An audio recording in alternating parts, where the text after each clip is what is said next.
Hi everybody! Can you see what I'm wearing today? Oh, it's the wrong way around, that doesn't help, does it? I've got two medals on. I've got one around my neck and I've got one around my hair bun on my head. So I've already made the video once and then the iPad fell down, so now I get to make a third medal, so it's very exciting. So, if you want to make your own medal when you've participated in the Chinese New Year race, I'm going to show you how you can make that now. Now, I've already pretended that I was a tiger in one of the races and I came third. I've drawn it in Mandarin as well, and then I pretended that I was the ox.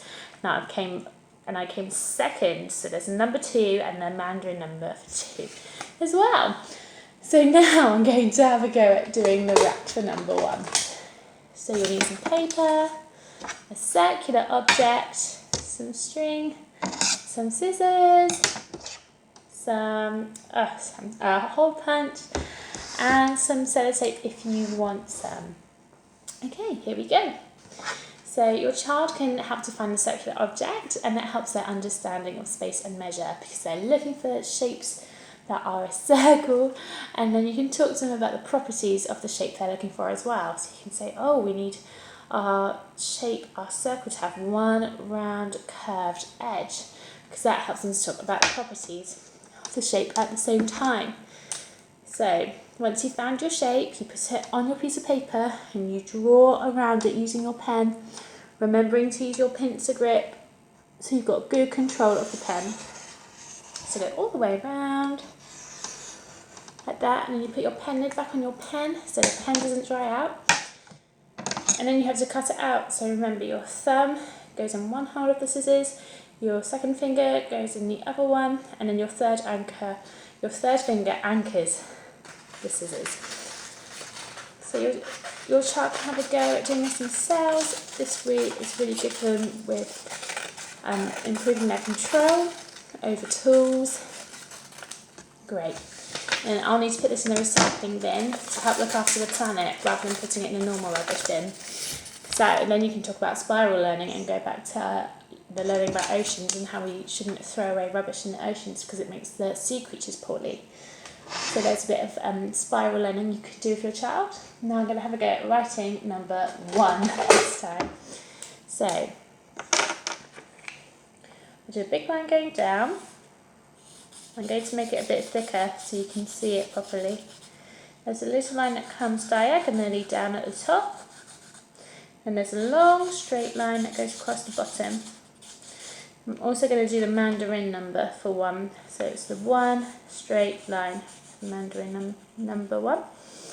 Okay, then I'm going to draw my rat, because the rat won the race, but he didn't do it in a very kind way, did he? Because he pushed the cat off the ox's back, and he tricked the ox by getting him to take him across the river, and then he came first, so he wasn't very kind. Poor ox. So here's my rat. So he needs a triangle head, 2 triangle ears, a bit of an oval body, do his little paws and feet, and I'm gonna give him mean eyes because he was mean. And then I'll do a pink tail for him. There we go. Here's his pink tail.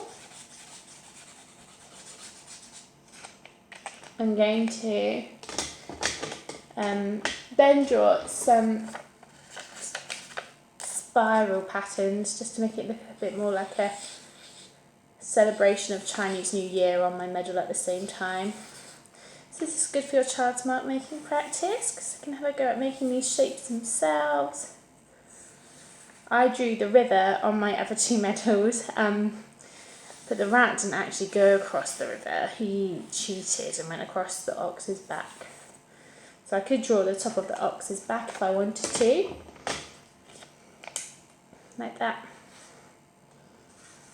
He's not really on top yet. There we go, he's on top now. He's on top of the ox's back. And when you've done that, you need to make a hole punch at the top of your medal. Now this is when the iPad fell down before, so I'm going to try and do it more gently. There we go, so your child can press down on the hole punch and get their hole at the top of the medal. And then you need some string. Now this is a good time to talk about shape and measure with your child. I've not actually done a very good job of judging the length there, as you can tell. I've made mine too short, really. So you want quite a long piece of string. But you can talk to your child and encourage them to use words of long and short and longer than and shorter than. And that really helps to develop their understanding of shape and measure as well. So once your child's cut the string with the scissors, they can practice their fine motor skills by threading the string through the hole and bringing it out the other side. Oh, that's a much better length, Ellie. Now, depending on what they want to do, they can either sellotape the pieces of string together, or they can try and practice their fine motor skills further by putting the one piece of string over the top of the other, so it kind of makes an X shape, and you bring the top piece of your string, one end, underneath the other piece of string. So then there's like two little wavy lines, it's beginning to look like a plait, and then the parent can help to tie the knot, or the carer can help to tie the knot, or your child can have a go. And then you can wear your medal afterwards, but don't wear them when you are running in your Chinese New Year race. Just wear them in the award ceremony afterwards, because it's around your neck, so we don't want it to hurt you. Great, well have fun making your own medals, and you can show us on tapestry. Bye!